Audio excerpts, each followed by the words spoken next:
amigos y amigas del Radio América. Más una vez, bienvenidos y bienvenidas a nuestro programa espiritual Corazón Limpio. Este programa tiene la intención de juntos profundizar la palabra de vida que sale de la boca de Dios, pan que nos sustenta y alimenta en nuestra peregrinación espiritual.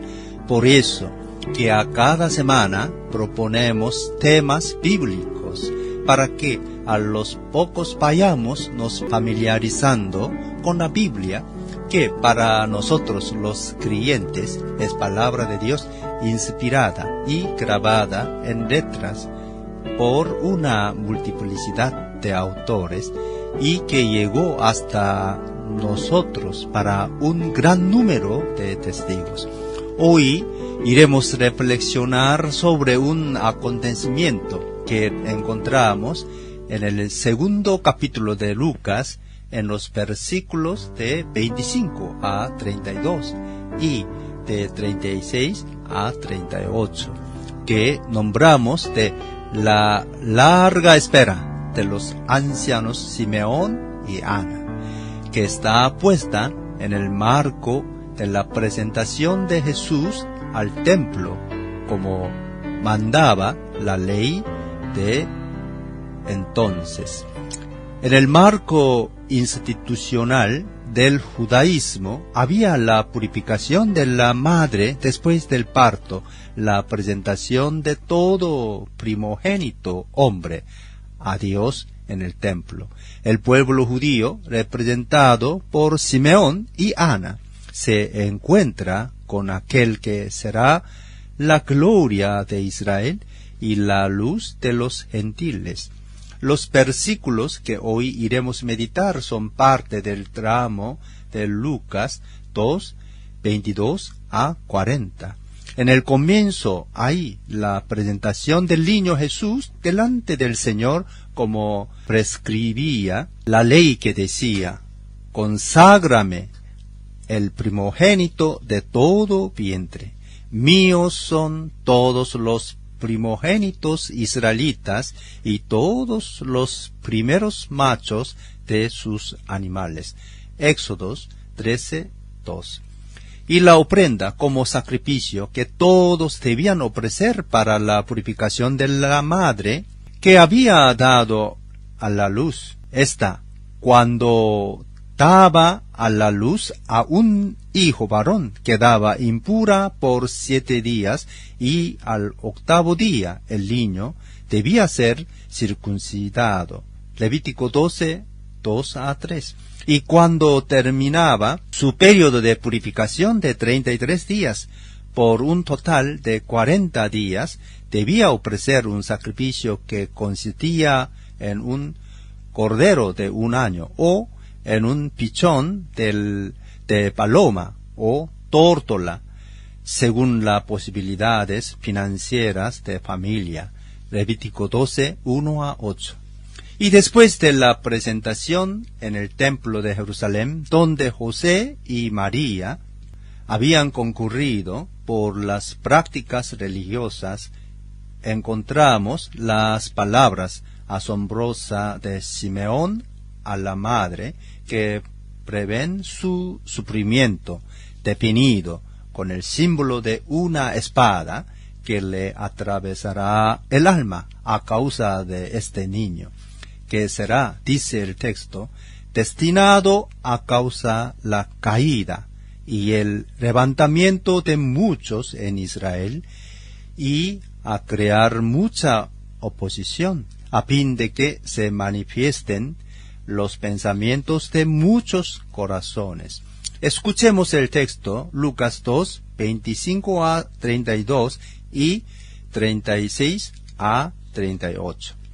Había en Jerusalén un hombre llamado Simeón, que era justo y devoto, y aguardaba con esperanza la redención de Israel, el Espíritu Santo estaba con él y le había revelado que no morirá sin antes ver al Cristo del Señor.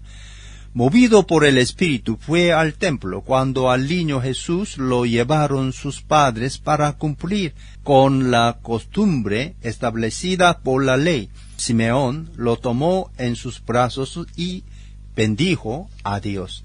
Según tu palabra, soberano Señor, ya puedes despedir a tu siervo en paz, porque han visto mis ojos tu salvación, que has preparado a la vista de todos los pueblos, luz que ilumina a las naciones y gloria de tu pueblo Israel.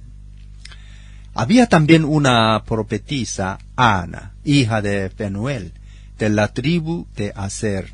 Era muy anciana, casada de joven, había vivido con su esposo 7 años, y luego permaneció viuda hasta la edad de 84. Nunca salía del templo, sino que día y noche adoraba a Dios con ayuno y oraciones. Llegando en este mismo momento, Ana dio gracias a Dios y comenzó a hablar del niño a todos los que esperaban la redención de Jerusalén. Comento.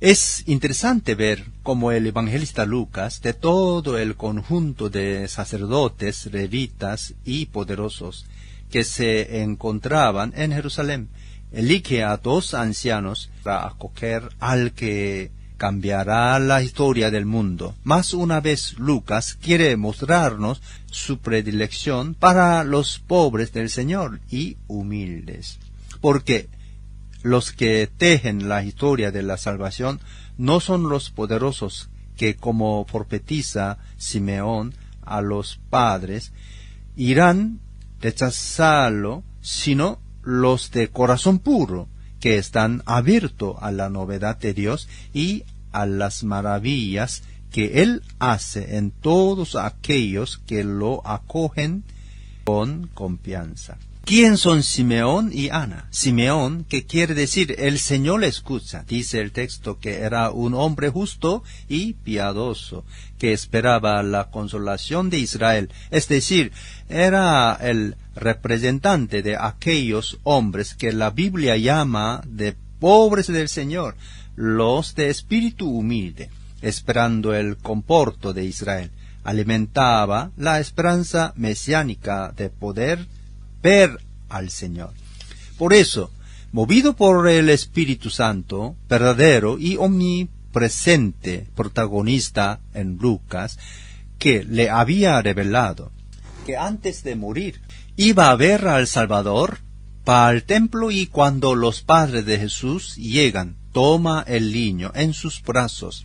La tradición oriental llama a Simeón de aquel que acoge y sustenta en sus brazos. Después de este abrazo al Mesías, bendiciendo a Dios, deja salir desde el más profundo de su corazón un salmo de inaudita belleza, diciendo que ahora puede ir a unirse con sus antepasados en paz, porque sus ojos vieron el esperado por las naciones, según la promesa que Dios hizo a su pueblo. Este vino como luz para iluminar a las naciones y como gloria para su pueblo Israel.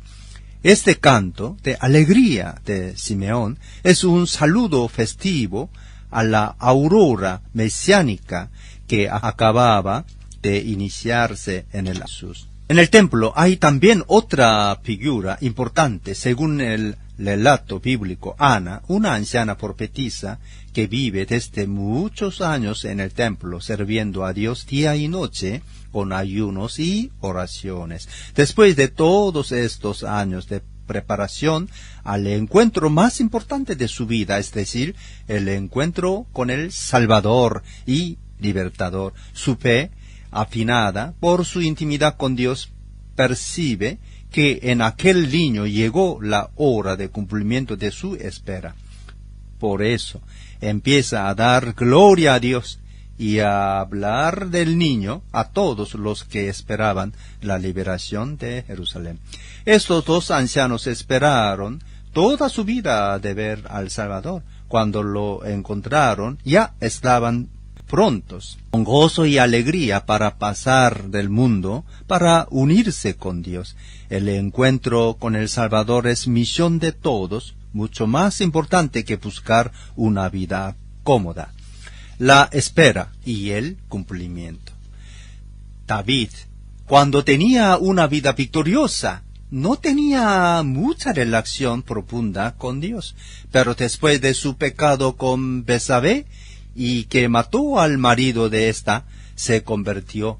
Esto lo ayudó a entrar en una relación más profunda con Dios. Escuchó en la oración la conversación de Dios con el Señor en Salmo 110:1, donde se dice: así dijo el Señor a mi Señor, siéntate a mi derecha hasta que ponga a tus enemigos por estrado de tus pies.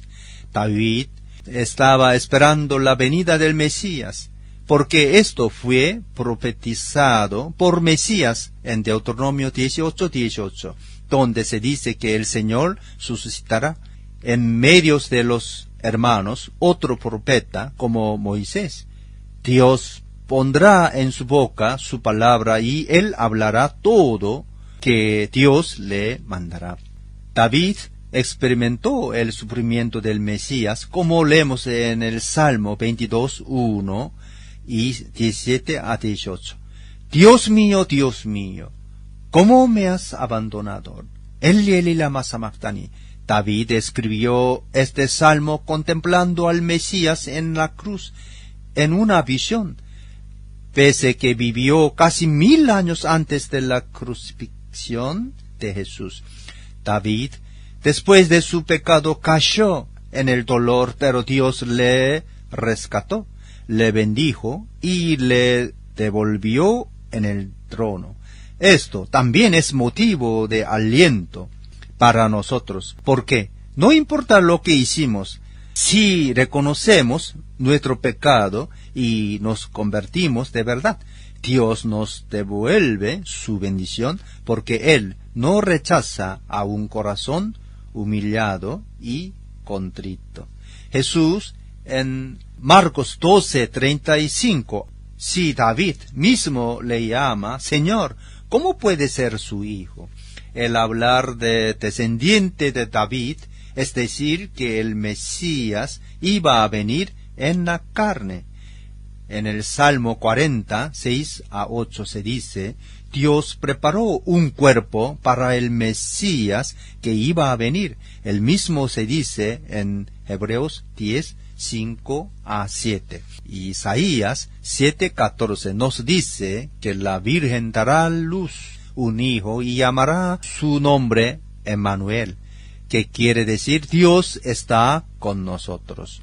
Isaías 9:6-7 habla de un niño que ha nacido. Sobre él reposará la soberanía. Él será Dios fuerte y príncipe de paz. Su soberanía y su paz se extenderán y no tendrán fin. Él gobernará sobre el trono de David y sobre su reino, y lo establecerá y sustentará con justicia y rectitud desde ahora y para siempre. Este niño tendrá como ministerio de ser pastor, que viene para reunir a su rebaño. En Ezequiel 34:15-23 se habla de Dios, un buen pastor, que vino para apacentar personalmente a su rebaño. Juan 10:11. Hace esto porque los pastores que él había enviado y muchas de las ovejas, las más fuertes, se han extraviado. Ya no se preocupan con el rebaño en su totalidad, sino que cada uno se preocupa con sus propios intereses, preocupando tirar provecho y atacando a los ovejas más débiles. Y en el versículos 23 dice, entonces les daré un pastor, mi siervo David, que las apacentará y será su único pastor. Este pastor no es necesariamente David, solo será como David, pero su reino es como Dios quiere, es decir, fundado sobre el juicio y la justicia. Ezequiel 37, 24 a 27, continúa este discurso sobre David, diciendo que este será su rey, y todos tendrán un único pastor, todos caminarán según la ley del Señor y pondrán en práctica sus preceptos. Por eso vivirán en la tierra que Dios dio a Jacob para siempre, y él hará con ellos un pacto eterno, los bendecirá, se multiplicarán, y Dios colocará en medio de ellos su santuario, y será su Dios, y ellos serán su pueblo. Este niño, pastor, nacerá en Belén, en la familia de Judá. Sus orígenes remontan hasta la antigüedad, hasta tiempos inmemoriales. Miqueas 5:2. Los textos que presentamos arriba están en el orden de la espera de un rey Mesías, príncipe de paz, buen pastor que viene para guiar su rebaño para la tierra prometida de la vida en plenitud, en el cual se realizan todas las profecías de Antiguo Testamento. En Lucas nos es revelado de quién hablan estas profecías. Nosotros sabemos por la fe que todo esto encuentra su plena realización en ¿quién? Jesucristo, Cristo Jesús. En lo que descubren, guiados e instruidos por el Espíritu Santo, Simeón y Ana, que reconocen en el recién nacido, en los brazos de sus padres, el Señor del universo, el Rey de los reyes, aquel que viene como príncipe de la paz para instaurar un reino definitivo de paz y fraternidad, que ningún poder de este mundo puede derrumbar. Nuestro texto de hoy habla de la venida en la carne de nuestra humanidad del Salvador del mundo. Él vino dentro de un espacio familia, dentro de un ambiente social y religioso determinados. En el seno de esta familia creció y se fortaleció, tornándose pleno de sabiduría y de presencia de Dios. Jesús creció humanamente como todo ser humano, poniendo, como dice un teólogo contemporáneo, entre paréntesis su forma divina. Él compartió en toda nuestra condición humana, excepto el pecado. Hebreos 2:15. En plena fidelidad al Padre, obedeció a sus padres terrenales, acogiendo el amor de estos y aprendiendo de ellos el arte de amar, que perfeccionó hasta llegar a entregar su vida, como celebramos en el misterio pascual. Además, cumplió con todas las normas rituales de su tiempo, siendo fiel a su entorno religioso. Fue circuncidado el 8º día, según prescribe la ley judaica, y a los 40 días fue presentado al templo, siempre según la Torá.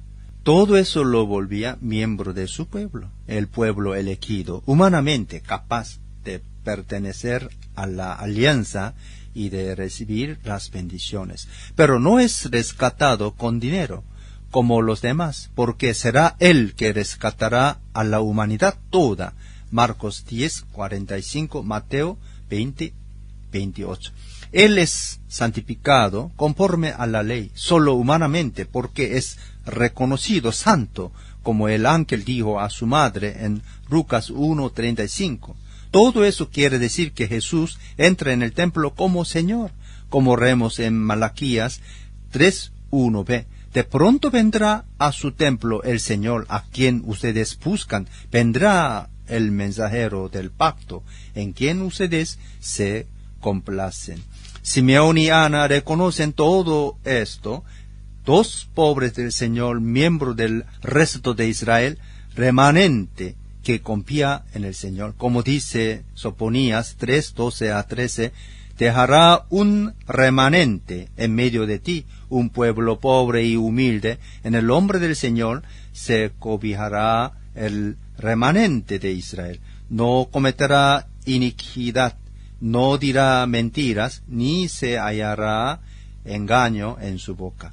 Simeón y Jesús, uno frente al otro, el Antiguo Testamento delante del Nuevo Testamento, la espera de muchos siglos de todo un pueblo, desde Moisés, pasando por David, llegando hasta estos dos ancianos que representan todo el pueblo de Israel, y el cumplimiento definitivo que se hace carne en la persona del niño Jesús. Estos dos ancianos de corazón puro no miraban a la situación de su tiempo, sino en su intimidad con Dios por la oración y los ayunos, percibieron que algo nuevo iba a ocurrir, que lo que ellos esperaban ya se estaba realizando.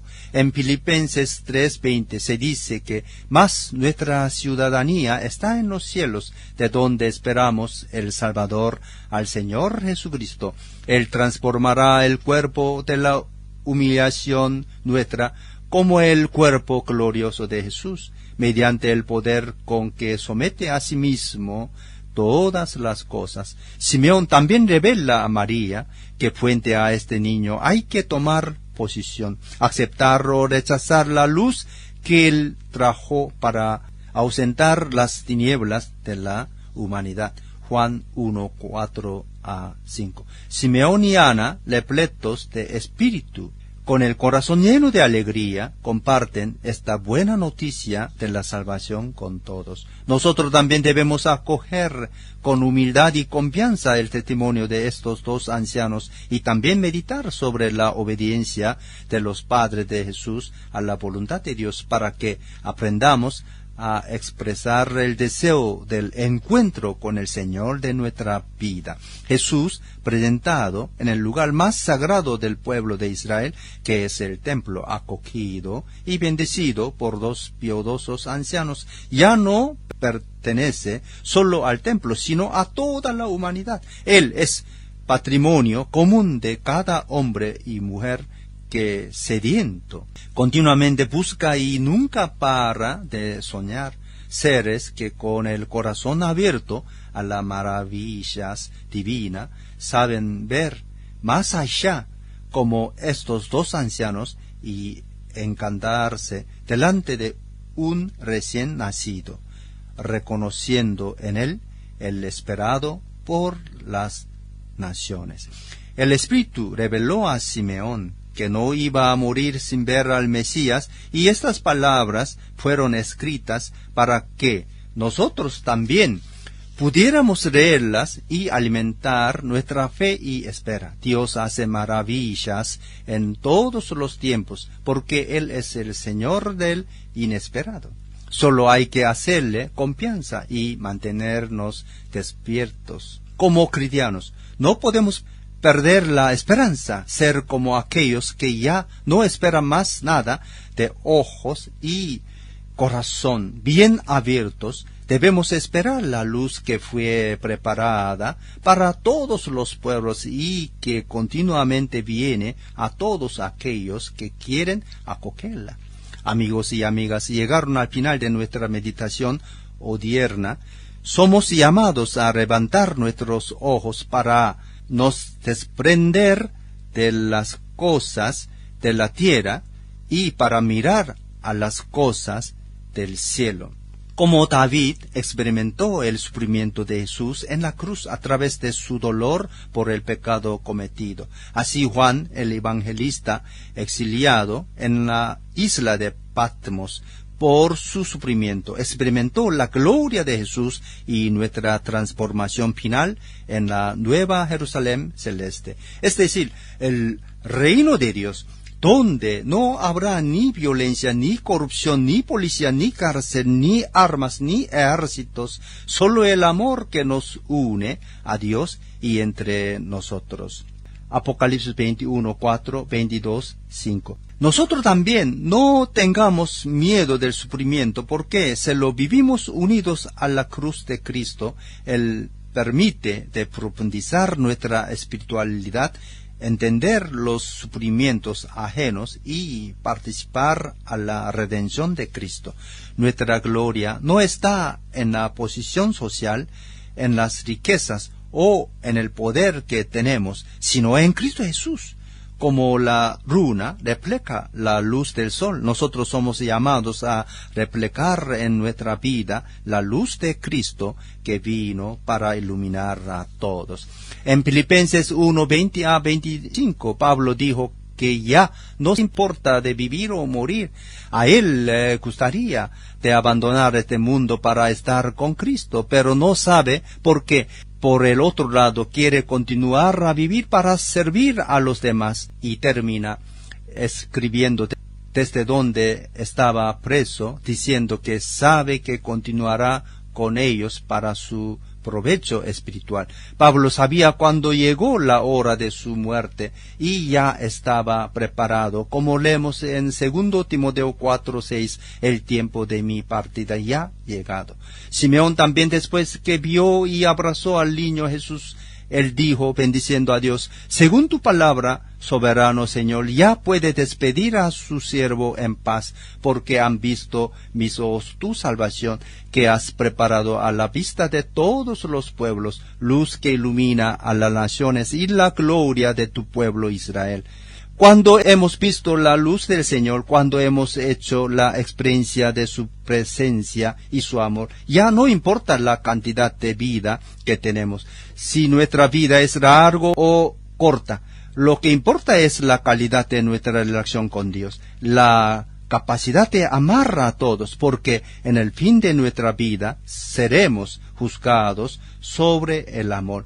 Les recuerdo que hoy es el sábado en que preparamos la celebración de la resurrección del Señor. Por lo tanto, quedemos unidos a Jesús en la oración, y para quien quiere, en el ayuno. Para todos ustedes y para sus familias, invoco la bendición de Dios. Hasta mañana, si Dios quiere.